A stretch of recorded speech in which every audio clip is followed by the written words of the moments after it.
ప్రభునందు ప్రియమైన దేవుని బిడ్డారా, ప్రభు అయిన యేసు నామమున మీకు శుభములు. జీవముగల దేవుని కృపావర్షం మీపై సమృద్ధిగా కురియునుగాక. ఈ దినం అనగా జూన్ నెల 28వ తారీఖు 2026 ఆదివారం హోలీ ట్రింటీ చర్చ్ మినిస్ట్రీస్ వారు అందించు అనుదినమన్న. ఈ దిన మన ధ్యానాంశం నిరీక్షణతో ప్రభువును స్తుతించేదము.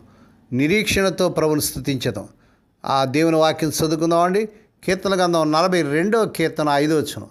నా ప్రాణమా నీవు వేళ కృంగి ఉన్నావు, నాలో నీ వేళ తొందరపడుచున్నావు. దేవుని యందు నిరీక్షణించుము, ఆయనే నా రక్షణకర్త అనివు, నా దేవుడే నీవు చెప్పుకొనుచు ఇంకనూ నేను ఆయనను స్తుతించదను. దేవుడు తన పరిశుద్ధ వాక్యం దీవించునుగాక. దేని బిడ్డరా, ఆదివారం ప్రభు దినం, పునరుద్ధాన దినం, పరిశుద్ధ దినం. క్రీస్తు ప్రభు రక్తంలో కడగబడిన ప్రతి విశ్వాసి దేవుని సన్నిధికి వెళ్ళి ప్రభుని స్తుతించి ఆరాధించి ఆ ప్రభు చేసిన మేళ్ళని బట్టి, ఉపకారం బట్టి ప్రభువును మనం ఎంతగానో గణపరచవలసిన వారు వింటాం. దేవునికి స్తోత్రం కలుగును గాక. దేని బిడ్డరా, ఈ సమయంలో మనం చదివినటువంటి ఈ కీర్తన గ్రంథం 42వ కీర్తన 5వ వచనంలో, నా ప్రాణమా నీ వేళ కృంగినావు, నా యందు ఎలా తొందరపడుచున్నావు. దేవుని యందు నిరీక్షించము, నా ముఖమునకు ఆయనే రక్షణయు, నా దేవుడై ఉన్నాడు గనుక నేను ఎక్కనో ఆయనను స్తుతించదని చక్కని సమర్పణతో కూడినటువంటి కీర్తన. ఈ కీర్తన కౌరవ కుమార్ రాసిన చక్కని కీర్తన. కౌరవ కుమార్ చాలా చక్కని కీర్తనలు రాశారండి. చదివి ధ్యానించండి, స్తుతించండి. రచయిత దేవాలయం నుండి దూరంగా ఉన్నాడు. బహుశా ప్రవాసంలో చుట్టూ ఉన్నవాళ్ళు నీ దేవుడు ఎక్కడా అని ఎగతాళి చేస్తున్నారు అని అతని మనసు దుఃఖంతో నలిగి ఉన్నది. ఒకవేళ ఈ ఉదయకాల సమయంలో దేవుని బిడ్డ, నువ్వు దేవుని సన్నిధికి వెళ్ళలేని పరిస్థితులు, ఏ దుఃఖంతో, బాధతో, ఒకవేళ మీ ప్రియులు నిద్రించి మరణించి, ఒకవేళ వ్యాధులు, కష్టంలో, సమస్యలు, దేంట్లో నలిగిపోతున్నావు దేవుని బిడ్డ. దేవుని బిడ్డలో నువ్వేరు దుఃఖపడవద్దు, నలిగిపోవద్దు. దేవుని యందు నిరీక్షించి ప్రభును మనం స్తుతించాలి.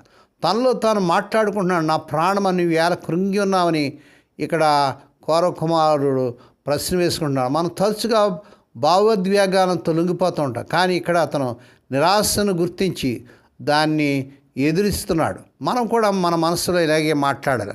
నిరీక్షణ అనేటువంటి మాట ఇక్కడ మనం చూస్తున్నాం. ఆహా, ఇది ఎంతో అద్భుతమైన పదం అన్నమాట. నా ప్రాణము నువ్వు ఎలా కృంగి ఉన్నావు, నాలో నీవు ఎలా తొందరపడుచున్నావు అని తనకు తాను సంధించుకున్న ప్రశ్నలకు దేవుని యందు నిరీక్షించే అనే మాట ద్వారా మరి కౌరవ కుమారులు జాబు ఇచ్చినట్లుగా చూస్తున్నాం. నైరాశపు చీకట్లో కొట్టుమిట్టాడే దేవుని బిడ్డలు ఎంతమంది కీర్తనల వెలుగు వైపు చూసి ఆదరణ పొందారే కదా.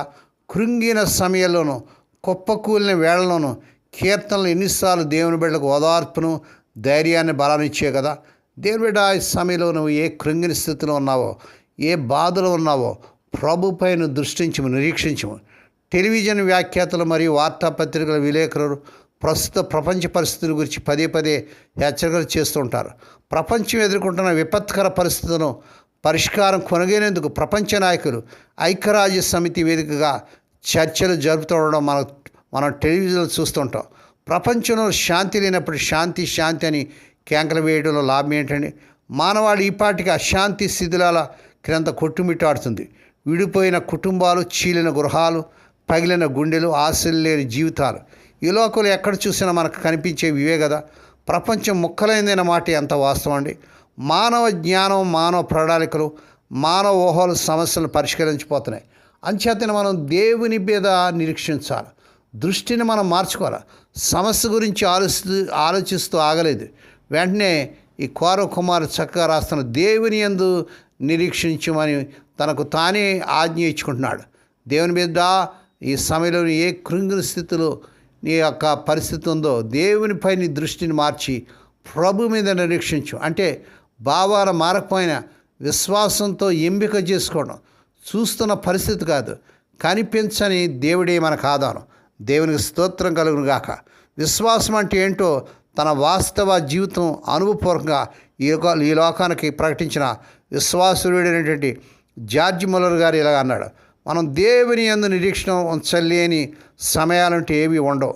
మన అవస్థలు ఏవైనా, మన కష్టాలు ఎంత గొప్పవైనా, సహాయం ఎంత అసాధ్యంగా కనిపిస్తున్నా మనం చేసిందల్లా దేవుని యందు నిరీక్షించడమే. అలా మనం చేసేటప్పుడు మన నిరీక్షణ వ్యర్థం కాలేదని మనం తప్పక తెలుసుకుంటాం. దేవునికి స్తోత్రం కలుగును గాక.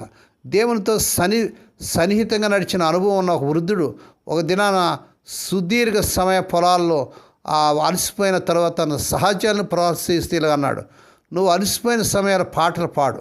అలా నువ్వు పాటలు పాడటాన్ని చూసి నీ ప్రియప్రభు పరలోక మహిమతో నుండి క్రిందికి తొంగి చూసి ఆనందంతో పరవశించిపోతూ చిరునవ్వులు చిందిస్తాడు. ఆ తర్వాత ఆయన నీతో ఇలా అంటాడు, నువ్వు పాడుతూనే ఉండు, నీ పాటను ఆపకు.